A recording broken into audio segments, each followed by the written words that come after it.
two more trig proofs. All right, for simplifying on this guy, since we have two terms and I see that they have cosine in common, I'm going to factor out my cosine. Remember, when you're factoring with the GCF, you need to have the same number of terms left in your parentheses as you started with. So since I had two terms here, I need two terms left. Now it seems kind of like a silly thing to say out loud in an honors pre-calc class, but it's a very common mistake when you've got so much going on in a problem. So when we factor out a cosine, my first term I'm left with in my parentheses is 1, and my second term is sine squared. I'm going to take a glance at my options, and that's not one of my options yet, so I need to keep working this little simplification proof guy. When I'm working with these, I always keep the singlet and see what I can do with the squared. So let's look at this 1 minus sine squared situation. It should look familiar, but if you're doubting yourself a little, go back to that Pythagorean identity that we love so much, and let's see what we can substitute in.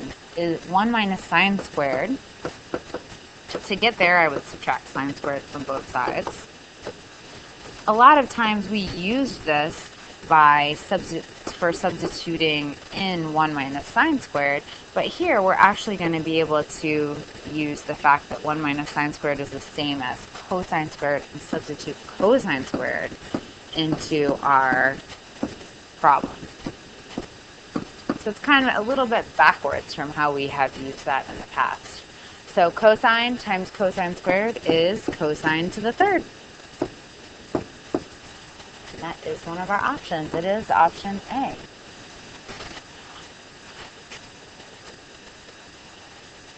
All right, last problem on the whole exam review. When I'm looking at both sides, we want to make sure we work with the messier side of our equation. The messier side of my equation is this side with these nasty fractions, and they do not have a common denominator. And when you have two fractions that you're working with, common denominator is the first thing that you want to get. So I'm just going to recopy so I can work with this a little neater for you.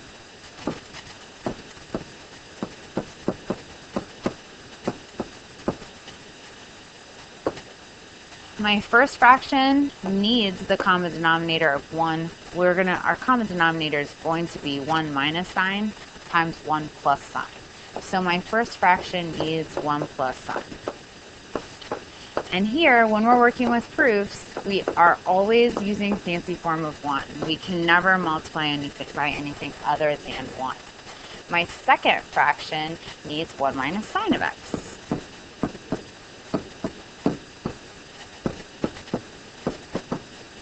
I think the other key to this problem is to absorb that, make sure you keep that -1.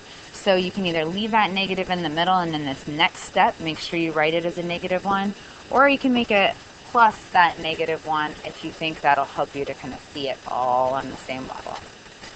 So I'm going to rewrite over my common denominator.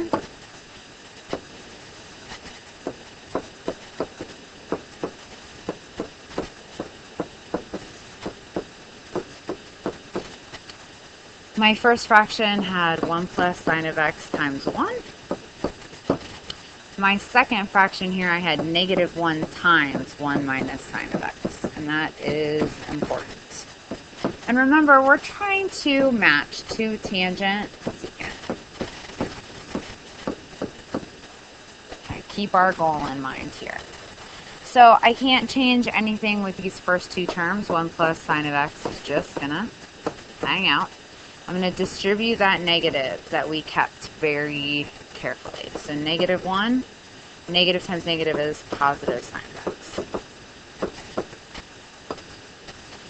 Generally, when I'm working with proofs that have a denominator, I leave the denominator in factored form kind of as long as I can in case anything will cancel. Let's combine our like terms. +1 and -1 cancel, and then I have sine plus sine as 2 sine of x.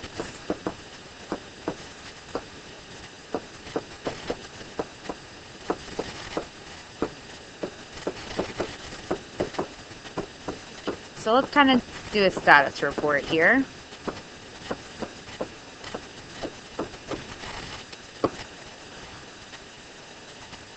Definitely not there yet, but I like a piece that I see. First, I see sine, or I see a 2 on top, so that 2 matches. The other thing is that I know that tangent is sine over cosine. And I'm not changing this other side of the equation. I'm just keeping in mind what I'm trying to match. Sine over cosine. So having a sine in the numerator right here is good. That's getting me there.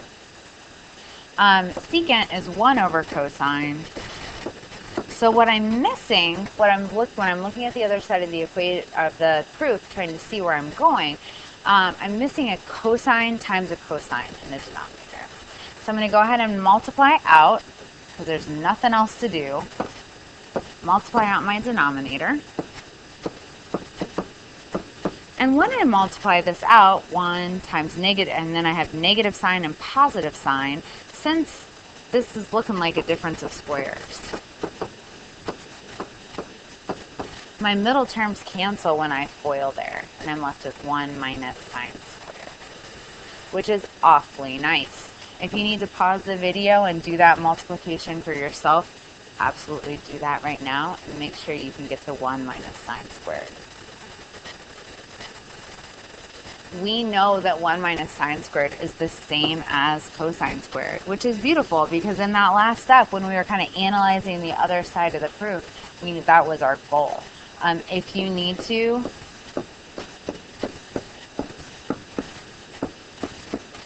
do that math off to the side, do it to convince yourself cosine squared is equal to 1 minus sine squared. We've used that a ton.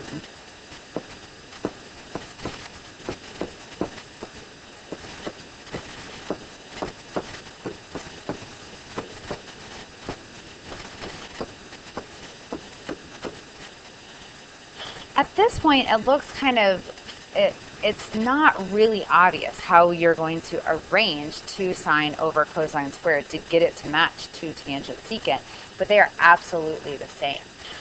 What I like to do is break up this cosine squared into cosine times cosine. So I'm going to keep that 2 sine on top. And then write cosine on the bottom times cosine. And with multiplication, order doesn't matter. So the grouping of this can be whatever group works for you. Here, we're told, the problem tells us we need to match 2 tangent secant. And so to get that to work, our grouping is going to be 2 over 1 times sine over cosine times 1 over cosine. That's how we make this match up. That becomes 2 tangent secant.